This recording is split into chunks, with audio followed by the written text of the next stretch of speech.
দিনদারিতা থেকে যায়। ইব্রাহিম আলাইহিস সালামের স্ত্রীদের কথা আজকে আমরা স্মরণ করি না?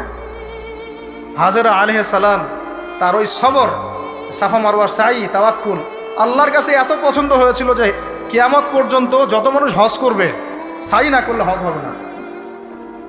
দেখেছেন, উনার ওই হাঁটা দৌড়াদৌড়ি আল্লাহর কাছে এত পছন্দ হয়েছে।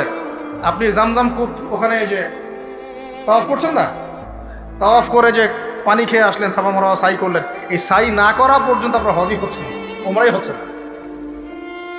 একজন দিনদার মেয়ের দিনদারিতা আল্লাহর কাছে কিভাবে কবুল হয়ে থাকে?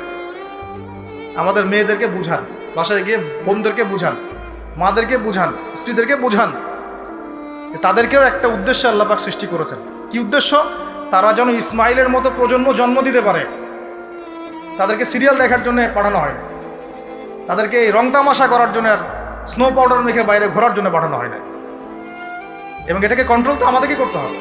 এই যে বললাম, কন্ট্রোল করতে গিয়ে যদি দেখেন পারতেছেন না, আপনার দ্বারা হচ্ছে না, তখন কি প্রয়োজনে ডিসকানেক্টেড হয়ে যাবে।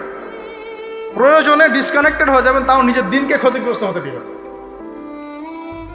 কিছু করার নাই তো, চেষ্টার উপর চেষ্টা করে যাচ্ছেন আপনি 10 বছর, 15 বছর, 5 বছর, 7 বছর, কোনো রেজাল্ট পাচ্ছেন না। আপনি কি করবেন? দিন ছেড়ে দেবেন? আপনিও তাদের মতো হয়ে যাবেন? আপনাকে আপনার স্বতন্ত্র জায়গায় থাকতে হবে। আল্লাহ পাক তৌফিক দান করুন।